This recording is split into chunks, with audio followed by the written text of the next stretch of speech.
Salamat po. President Ramos, sir, I'd like you to know that the very first person to go to Davao to make a trip, a very quick one, it's about 3 hours, at the Marco Polo Hotel. We were held there for 3 hours, and he said, it is time that Mindanao will have a president. And despite of my own misgivings about money, machinery, and everything, I prevailed because of his inspiration. Salamat po, Mr. President. Excellencies of the Diplomatic Corps, Secretary Sueno, Secretary Defender Renzana of the Defense Department, our new Police Director, Ronald De La Rosa, the members of the Senate, Manny Pacquiao, Risa, nice to see you again. Congressman Batuil, sir, how are you? The Chief of Staff, Ricardo Bisaya, and the Major Service Commands of the Armed Forces of the Philippines, former Acting Police Deputy Director, General Francisco Yami Jr., the Chiefs of the National Police, men and women of the Philippine National Police, fellow workers in government, beloved countrymen. There is no riddle in the hiring of persons to hold sensitive positions in government. As I have said, I am a provinciano, and my sphere of influence was limited in the Davao region. For at that time, there was only one Davao, and because, I grew up there. And I studied in Manila. So my crowd was limited to my schoolmates and, of course, my classmates. And then I became a mayor and a congressman, few other people in government already. Now, in selecting the PNP Director General and the sensitive positions of immigration and, positions that have something to do with the enforcement of laws and the punitive actions that are available in that office were appointed, almost most of them, at one time or another, were city police directors of the city of Davao. Now, the complaint is that mga kasama ko, mga kainuman, pati kabarkada. Neither of the three. I do not drink with soldiers or policemen. I do not go around with them. I go home early. Although I have the rapport with them, there is always a limitation between a mayor and the police. For I have to discipline also civilians and in the military and police alike. Now, these are the guys who went through their career passing by Davao. And these are the only guys that I knew and I have worked closely and had the time to observe their character and integrity. And that is why when the time came, Coy, De La Rosa, Morente, and the rest were all taken in because I had the fortunate chance of having good military and police officers.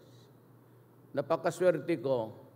And when I was grappling with the very sensitive position of Defense Secretary, there was only one choice, and it was Delfin Lorenzana. He was the commander of the Scout Ranger Regiment when it was transferred to Davao at Malagos to fight the communists and to whom we are talking now about peace. For after all, we cannot be at war with our own people all the time through the generations. We have also to talk to the MIMN because there are historical implications and injustice committed along the way in civilization. And we hope that they would understand. And so I have also taken the liberty of choosing the men who would carry the burden of fighting if there is need to have one, or the dimensions of understanding and imparting it to the soldiers that we cannot be at war with our own people for all time. I am glad that General De La Rosa provided the light moments for us. But I'd like to be harsh, and I mean no offense to anybody. Sa trabaho, ika nga, sa atin tatag-trabaho lang. You know, let me put forward a very simple story. I became a lawyer in 1972, bar 72, during the crucial years, the first year of the implementation of the martial law. And when I went there, times were hard, and I got married right away. So I had to support the family and one child. At that time, the salary was not really that good, so I had to take an extra job. And what was it? I applied for a position in the prosecutor's office in Davao City. I got the lowest job there, and the name is Special Counsel. Kung baga, if you want to compare it with the military and your police, I will be a lieutenant or inspector. So, ako po'y mahirap lang. I come from a poor family that migrated to Mindanao. And whatever intervening honors there was just for fleeting years and moments, good for memory. I was forced to be a professor of the police academy in Davao City. There's an academy there. And I was teaching criminal law, criminal evidence, and criminal procedure.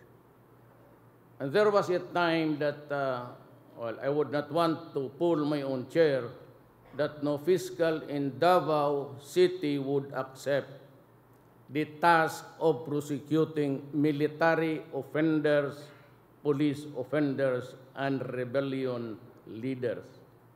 I was pushed to that task, and I took it as part of the job. And it been the years, I have investigated all of you. And for those who committed crimes, though exceeding an authority, but in the performance of duty, alam ninyo yan. Those of you who grew with the PNP before, with the PNP now, used to be the Integrated National Police, you know how I handled your cases. You know how I helped government to discipline you. And nobody in this country can compare to me, I dare say, in the protection of the careers of those who were doing good. Although at times getting into trouble because they have to do the job. In a professional way, I could only remember filing a case for murder against an army man, a major at that, and I secured this conviction. I don't know if it's still in Iwahig, and a host of others for abuses and common crimes of murders. Yung lahat, all of you that were accused, and there was a significant case where the NPA is fighting government forces, the Philippine Constabulary at that time, had a running gun battle, and the NPA soldiers sought refuge in a house. And so there was a firefight, and the whole of the family there residing in that house were killed. And so I was tasked to handle, because there was a public outcry, and even the Secretary of Justice had to go to Davao to supervise the investigation. I was appointed the investigating fiscal. And there was a cry for blood. But I dismissed all the case because it was part of the territory, collateral damage. And I was told to explain here in Manila. And I said, that is what the evidence shows. If you have any other theory, sir, and if you want to overturn my ruling, do so if you like, but kindly accept my resignation. That is how I treated you. And of recent memory, 28, including Undersecretary Coy, were charged before a body, an organ of government, under recommendation, all of them, almost all, who passed by Davao because of the alleged extrajudicial killings, were recommended for dismissal. And I went up and stood my ground. And I said that if you prosecute these guys for doing their duty, I will resign as mayor. Sinabi ko doon sa head ng constitutional body. You choose. It is a matter of principle for me that I stand by the soldiers and the police when working for the country. But I will be the first one to crush them if they are into crimes. Ganito yan. 22 years. Before I became mayor, 10 years earlier, my father was governor of Davao. And I was, had a good relations with the police as I grew up. And I know your life story. I know how you handle your work. And I know how good you are. But I also know that sometimes you can become a bad boy in the organization. So beginning from now, I will not tolerate, zero tolerance, for abuses committed by the law enforcement agencies, including the National Bureau of Investigation. Kindly, most kindly avoid the company. These drug lords and a budding criminal would always want to have pictures taken with the mayor, with the commanders, with the military, with the police, just to build a reputation around him for invincibility. That's how it is done. Alam niya, you know that I know, and we all know. Ganun yan. Then they would show pictures, they put it in their offices, so that when there's a BIR or whatever harassments, they would always send the subliminal message na kilala ko. I know the mayor. I know the... avoid. Do not taint yourself in the company of known criminals and criminal syndicates. You will be sorry. For the next 6 years, I will have an electronic thing there in the office to track your record. And I would know, at alam ko ngayon, kung sino yung mga generals who are tainted with corruption and drugs. And you know that I know, we all know, you better resign. You have no more future in the police.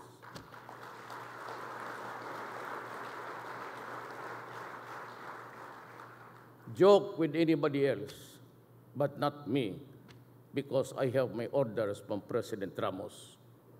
Do what is good for the country. And he's the #1 policeman thereabout now. Alam ko kung paano makorap yung gasolina converted into cash. I know how the operations are being castrated up, down the line. Na pagdating doon sa presinto, 22 years ako mayor.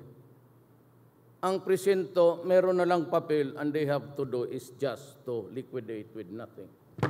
They have to invent reasons there, how it was spent. Do not do it ever again. Ever again. Kayong mga the younger ones, never mind or retiring. For the next 6 years, build a track record of performance that is good. Because I will plot your history, your personal history. The many times that you were transferred, tsaka pagka there is a practice amongst you, that if you're assigned to another station or assignment, you bring along 2, 3, 4. And they are there with you, no assignments except to raise money, to give to the precinct commander, to give to the regional and up. That is not good. I know that. Huwag kayong from here on, do not bring anybody if you are transferred to Hulo or Solo. Go there and fight the Abu Sayyaf alone. Do not bring your staff because yung dala-dala ninyo, those who are with you are the ones called pakawalaan. Yan, ang tawag niyan. I'm just being very harsh to you now. That's why I said, I'm glad that we had the lighter moments. Alam ko yan. Alam ko kung paano mag-liquidate ang precinct commander na wala, operations na wala, gasolina na wala.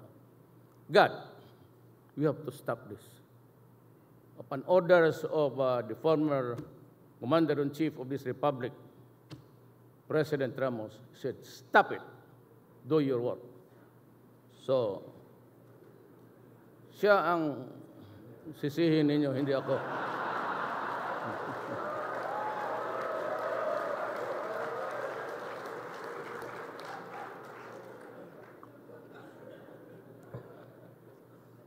You know, one thing that you should realize, ordinaryong tao lang ako. I have no credentials to brag about. I'm just an ordinary, an average person. But I took care to learn what is learned about life. So, magprangkahan na lang tayo dito ngayon. Alam ko, and that is why I told General Visaya, go ahead, form your board of generals, and you take care of your organization. I only choose the chief of staff, then let the board of generals decide the careers of the men in uniform. They do not go to me, and I will not entertain you for promotion or transfer. Just like Bato and the rest of you guys there, Morente, Koy, and everyone. I never interfered in the choices of commanders. Sinasabi ko lang, you do your own thing, you assemble a team to help you succeed. I will not interfere in the assignments, but you have to answer to me for anything that happens. Ganon tayo dito. I am ready for the army, but for the police, I am very sorry. I do not want to return to that board of generals until there is a reformation in the organization. But be sure that when everything after 6 years, we are back to what you are supposed to be, a law enforcement, law-abiding, God-fearing, and only doing what is good for the country, then you can have everything back, including the board of generals. In the meantime, no such thing. And I told Bato na huwag tayong mapahiya sa Pilipino. And may I, as a parting words, I will protect you. In all of your undertakings, adventures, as a law enforcement guy, I will be there to protect you. I will provide you the funds I will provide the weapons needed to fight criminality, particularly drugs. We might not be able to stop it on time of the 6 months, but certainly after 6 months and 1 day, matapos na sana lahat. Total, tama yung bayad ko sa inyo. And the election, it was not a campaign slogan that I want your salaries and also the armed forces of the Philippines. If I win, I said, by the grace of God, and indeed, grace was there, na dudublihin ko yung sweldo niyo. Double your salary. Let me tell you now, I will not run this country with a corrupt police. Mag-aaway tayo diyan. And I do not want to demean you or to take anything from you. But luckily for me, there was this executive order before of President Arroyo raising to the level of a threat of national security the drug problem.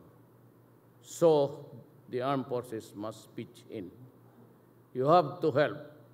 You have to get rid, because saan ka nakakita dito? Nowhere in this world except in South America. And I'm giving you the box by Ion Cartrell. He has had this history of despair, South America. And I would say that, make a projection that if I do not interdict now the drug problem, 7 years from now or 2 politics from now or even 1, it would become a narco-politics like in South America and Mexico. Saan ka makakita? Where do you find a country, a mayor is inaugurated in the morning and in the afternoon she is executed? That will not happen. That will not happen during my watch. I said I will be harsh. But for all about this killing, extrajudicial killing, may I again bring you back to your fundamentals. About the only time that a police officer or any civilian for that matter acting in defense for himself or for a stranger is that you announce your authority or at least the crime or the wrong that the other guy has committed. And you just announce that you are arrested. And you're a civilian, you can do that. And if you drop your arms, and then you start to overcome the resistance if there is one. And if there is a resistance that would place your life in jeopardy, then by all means, shoot and shoot him dead. That is my order. Pero kayong mga, there are a lot of openings, slots dito. There will be a major revamp. Alam mo kasi, ganito yan. Alam ko yung style ninyo. I'm not addressing this body. I'm addressing the Filipino people. Kayong mga police na scalawags, nagkakakaso kayo. Robbery, kidnapping, bantay kayo kasi titignan ko yung record, bantay ka sa akin. No, I said do not mess up with me. I'm not challenging anybody. But do not ever, take it against me kasi talagang hiritan ko kayo. You commit crimes. Then you are charged. You go AWOL or AWOL dito sa dialect natin. Then you let the years pass, 2, 3 years. I mean, you feel that you can already bargain with the victim, or the victim has died, or the victim has transferred to another residence. You smell around, and then suddenly you surface with your lawyer and say, Your Honor, I have decided to surrender because there is a warrant of arrest against me. And then he is put on bail or detained, a non-bailable offense, kidnapping, murder. So what do? You go to the GRS where you are free to go around even if you are really supposed to be in detention. Tapos palakad-lakad lang kayo. Then when it is calendared, you go to the court and say, Your Honor, I want the trial now. because I feel that I am innocent, I'm insisting on a trial. So the server goes to serve the summons for the offended party to appear that day. I mean, you know very well that you surrendered because everything is already cleared. So in the following hearing, you say, Your Honor, we would like to have the trial now that we are here. And there is no service because the server was paid just to say, it cannot be located or nowhere to be found. I was a prosecutor. Do not. I know that. Pagkatapos yan, Your Honor, the lawyer would say, my client is innocent. He's now insisting on a trial of the case. Otherwise, we invoke the constitutional provision under the Bill of Rights, speedy trial. And you would insist on a trial, or else you ask for a dismissal of the case if there are no witnesses. Then you insist, and the poor prosecutor would say, Your Honor, give us a last chance to. But he cannot go out of the office. There are thousands of cases to be heard in 1 month. The fiscal has about 10 criminal cases every day. Ready yan pag may witnesses. Those wallowing in good time are the defense lawyers. They have 1 or 2 cases for the day. They have studied the case carefully. They have the money to interview the witnesses and concoct another true story. So on the 3rd hearing, the court will say, Fiscal, ready? Your Honor, I'm sorry, I have no witnesses. Opposite counsel, Your Honor, we insist on a trial of the case. If the fiscal is not ready, the prosecutor, then we ask for the dismissal of the case. Every dismissal of a case which bears to the reason that there are no witnesses or any witness, that dismissal is with jeopardy. It can no longer be filed. Kaya alam ko yan lahat. I said I was a trial prosecutor for 10 years. I've been a mayor in social contact with every human being in my territory. Not quite different from the rest of what ails this problem. Corruption, including the law enforcement. I'm willing to give you a break, but those who were, after the dismissal, you go to Krame. Krame has no other option. Says there that the case is dismissed because there is no witness. That is a dismissal on the merit. So you have to be taken back, my God, with back salary. You have your grand time, good time, and we pay you back for the years that you are in vacation. I will not allow or countenance that anymore. Sorry ho, magkaibigan ko kayo. As I have said, you can never find any city mayor in the history of this country who protected his men, his soldiers from harm. Delphine Lorenzana was he knows how I defended, the onslaught of the legal of the left. Or I am a socialist.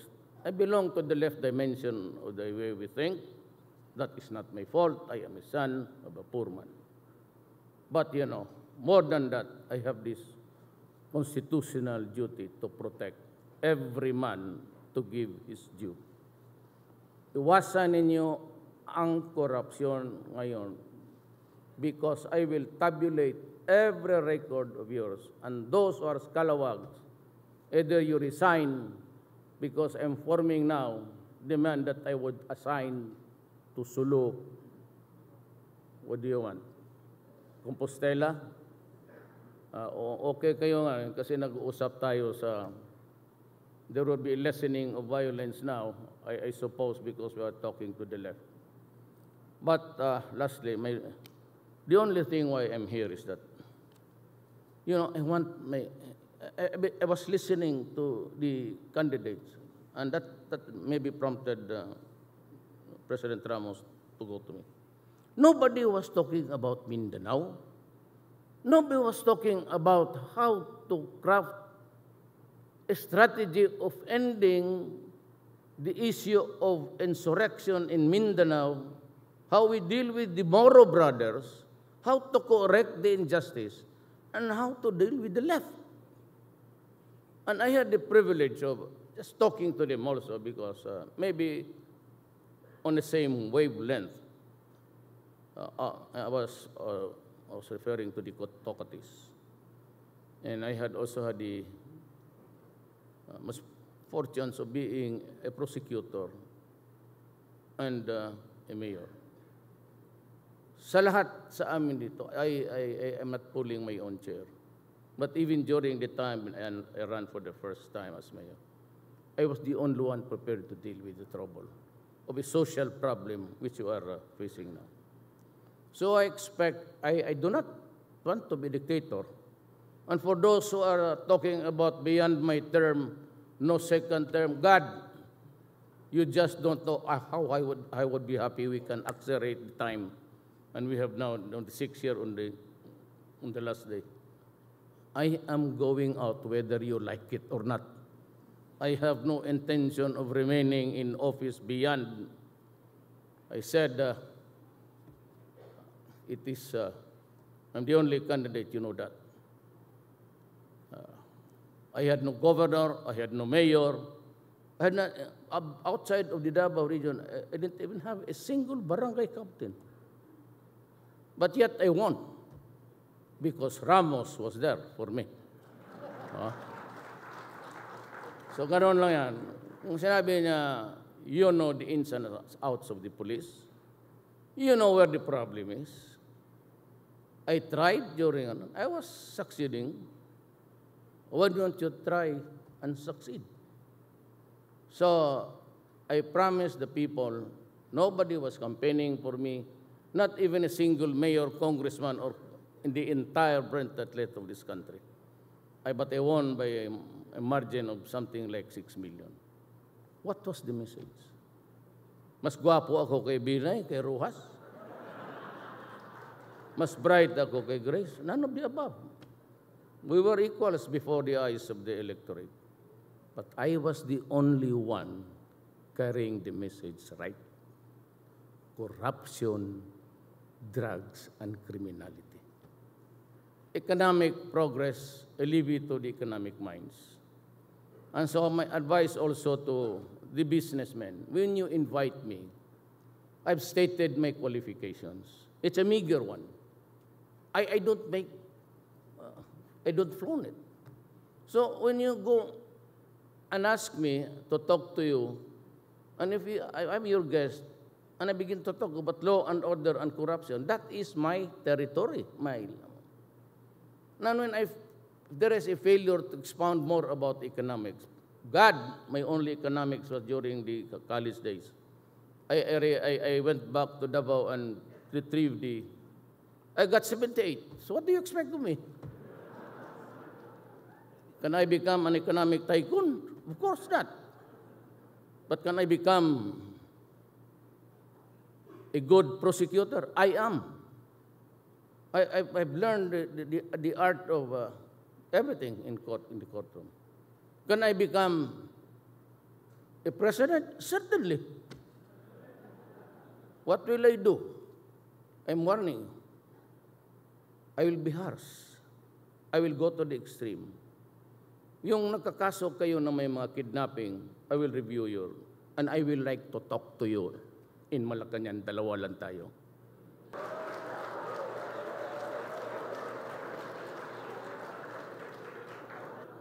But do your duty, I will die for you.